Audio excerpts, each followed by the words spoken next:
Merry Christmas, aquarium addicts, or, well, happy holidays. I suppose that's the more politically correct phrase. Kyle here, bringing you a somewhat quick update video. There's a few things that I just want to show you, want to talk to you guys about. The tank might look fine, but in my opinion, it's not really doing that great. It's not thriving yet. There's a few things that I want to change up and correct because I was lazy and cheap when I set up this tank, and I just have to do it right now. I got to do it the correct way, but I'm going to wait till after the holidays because I do want to just enjoy this weekend and next weekend before I start getting super serious about this again.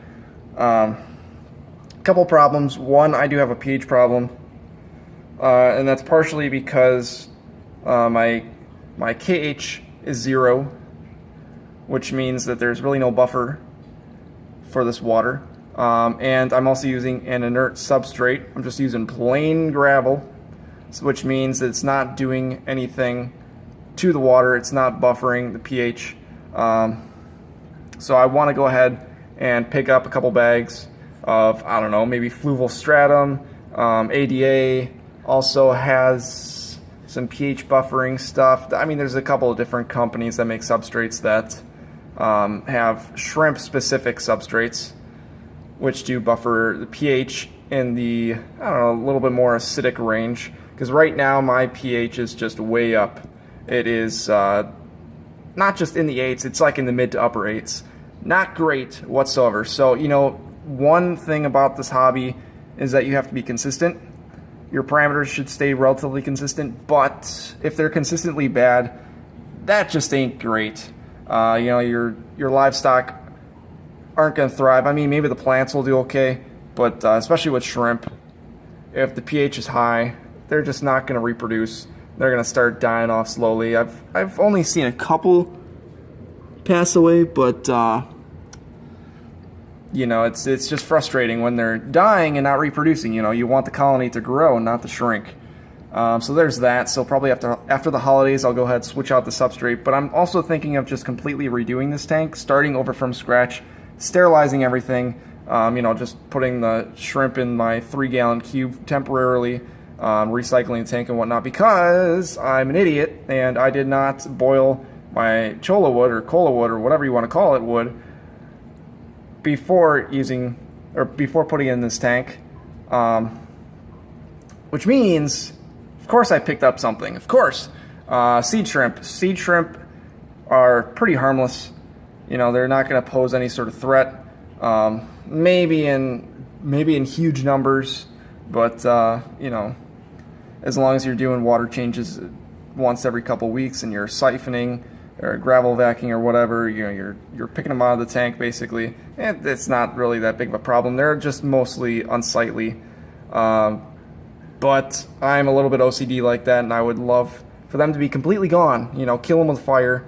But there's really no good way of chemically killing them. You know, I can't just throw in a little bit of Noplanaria. That doesn't work. And I don't really feel comfortable, of course, using chemicals in this tank regardless.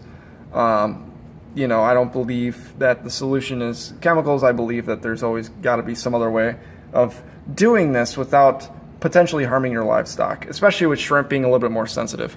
So I don't necessarily have to completely start over from scratch. I could just switch out the substrates and be like, that's fine. I got seed shrimp. That's fine. You know, they're harmless, and I'm sucking them up every couple of weeks. You know, maybe doing some spot cleaning here and there, sucking them up when I can, but just to keep the population under control. What's most important right now is to get this pH under control. Seed shrimp is kind of whatever. It's kind of whatever at this point. Sure, I don't want them, but whatever. And then I got my fish tank. Oh, but so kind of switching topics real quick. I guess kind of the reason why I have not been continuing the series yet is because I've wanted this tank to progress. I've wanted to kind of fix my issues and, you know, at least have a presentable tank that is thriving. You know, I want to make videos of tanks that are thriving, not where I'm struggling and things aren't going well and I'm, you know, making mistakes and whatnot. So, you know, that's my little excuse as to why I have not been continuing the series. It's one of those opportunities for me to just kind of learn more about what not to do.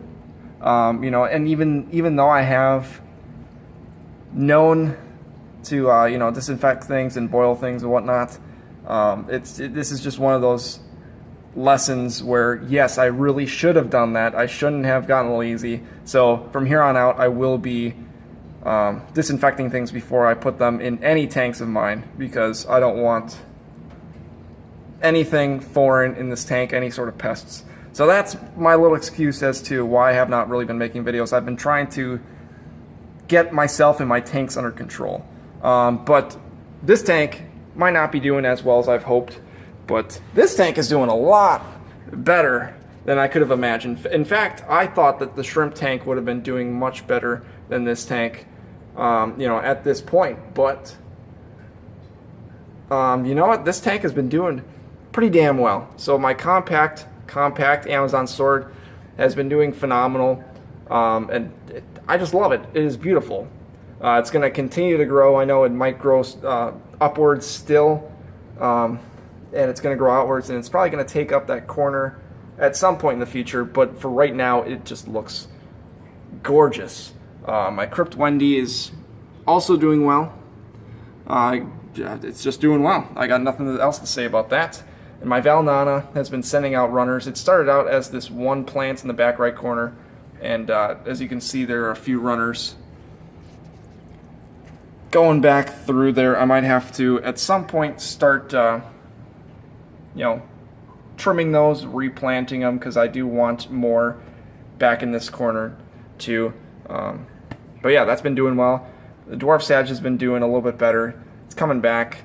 My Madagascar Lace is just doing whatever, I don't even know.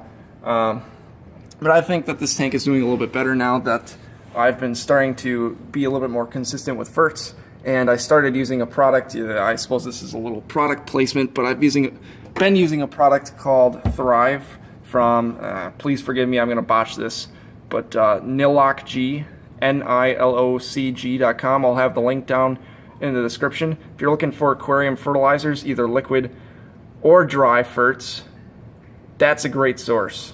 He's a good guy. And yeah, I definitely recommend this. So basically for this Thrive, all you have to do is just use one pump for every 10 gallons, and that's sufficient for, you know, depending on what size tank, I suppose, and what sort of tank you have. If it's heavily planted and it's high-tech, you're going to want to do 3 pumps per week, spread out, of course, for every 10 gallons. But otherwise, I just use one pump because I don't have many plants and it's not high-tech. And it's certainly much easier than doing the individual fertilizers. And it's basically a good way of being consistent with your ferts, because it's going to be, you're going to be adding in the same amount every single time. So that's certainly my recommendation right there for fertilizers. Let's see, what else? Okay, so yeah, I may or may not have mentioned this, but I am using RO water now. A little while back, I bought an RO buddy. Here, I can go show you it right now. I've got it running. I got it running right here. This jug is almost full, you can see. So it basically just runs through here, runs through these few canisters, and this is the bad water that I'm just having shoot out because I'm just doing this right in the tub. And then the good water is this stuff that I've got going into the jug. That's mostly full, so I'll probably go ahead and turn this off when I'm done with this video. But yeah, I've been pretty happy with it. Of course, you know, the pH has been high on it, so I obviously have to go ahead and buy an active substrate so I can start buffering that water properly. And not just assuming that, you know, I can use RO water, remineralize it, and everything's all peachy. No, that's not necessarily how it works. And I guess I found that out the hard way. I should have been testing my water from day one. I just got lazy, but I can't be lazy anymore if I want to get serious with this hobby.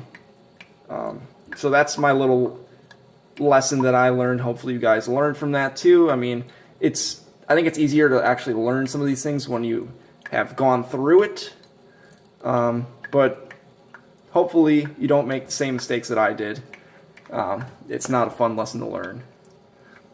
But thank you guys for watching. This video's already been 10 minutes, not exactly a quick update, but I figured I'd get this out here around the holidays, just to say happy holidays, and here's a few things that are going on. If there are any more updates, I will certainly let you guys know about that. I'll certainly make another video here. Maybe again here in 2016, but otherwise I will see you for sure in 2017 when this new year rolls around. But thanks guys for watching. I don't know, maybe give it a thumbs up and subscribe if you are not already subscribed. And Merry Christmas and possibly a Happy New Year if I don't see you before then.